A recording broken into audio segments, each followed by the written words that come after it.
4 years ago, I was woken up in the middle of the night. I believe it was the 26th by that point, but it may have still been the 25th. I'm not sure. To a phone call that just read Texas and a number that was not saved in my phone. But I know if I get a phone call from Texas in the middle of the night, that it's surely one of my cousins, aunt, or another relative. So I picked up the phone and I found out that my second cousin was dead. And that cousin Curtis had died. Curtis was someone that lived with us for a time, was someone I cared a lot about. And when you find out that someone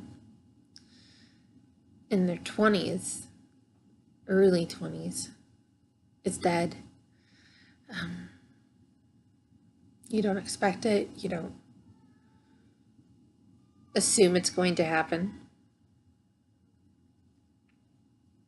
You definitely don't want it. But it's there.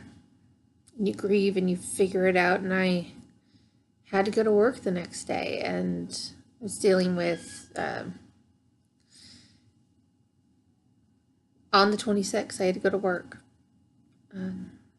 It was a Sunday and, I'm in charge of children's ministry and children's ministry's got to happen. So I got there and I unlocked doors and I set things up and I found someone and I went, can you substitute for me?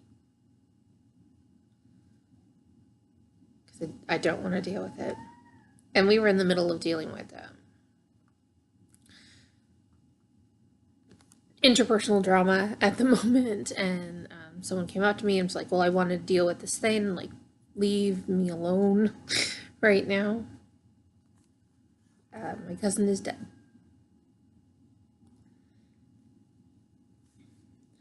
And I was processing and dealing, and my brother and I got on a plane and we went to a funeral. And we had the most annoying, rude fellow passengers I've ever dealt with on a plane, who were at least my parents' age, sitting in front of us. The husband complaining constantly that mine and my brother's legs were in the seats that they were him and his wife were trying to recline, because we were minimum 6 foot tall people. My brother, I think, is 6'4". Getting all mad, saying we should have spent the money on first class seats, we spent the money in things, and I didn't want to deal with anyone. I was going on a plane to a funeral to deal with the death of a relative who was so little, so young in the span of what he should have had in life and what he should have gone through in life. And I just grabbed my book and I had it in my face and I didn't deal, but my brother was talking back and forth with this man who was just so completely disrespectful, and neither of us got up and said, hey, our cousin is dead. We don't know at this time if he committed suicide or if he was murdered, but our cousin who lives with us as a foster brother for a period of time is dead.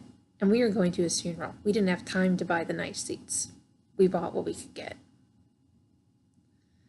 at a much higher markup than probably you did. But I didn't say anything. I just looked at my book and I dealt. And I was there with my cousins, and I was there in life. And it was the first time I missed Mother's Day with my mom, because we were there for the funeral, and my parents didn't go on the plane, but they put money towards funeral expenses instead of plane tickets. Because, again, no one's expecting the death of someone in their early 20s.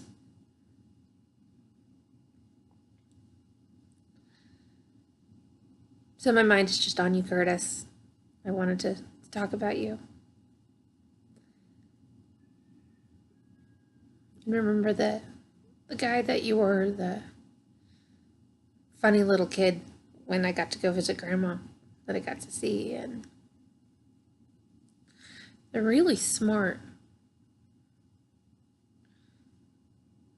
Teenager who definitely had his own thing and he did it his own way, but I could see this beautiful heart in you, and you would come with me to church and you'd come out to coffee, and you were always asking if you could help cleaning or setting something up or doing things like that, and no one saw you doing that. I don't even think you realized I saw you doing that because I was always busy doing stuff, but I caught you.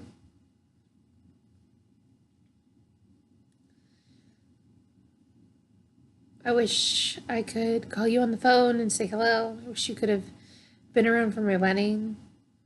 I wish you could see a picture of my kid, talk to my kid, see my kid. I'm sorry about that. I wish your mom got a chance to get to know you. I miss you, Curtis.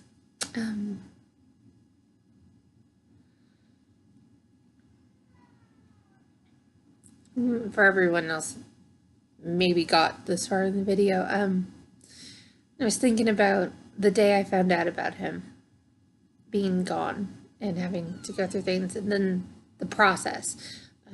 You know, minor drama dealing with the church and people not knowing what's going on in my life, and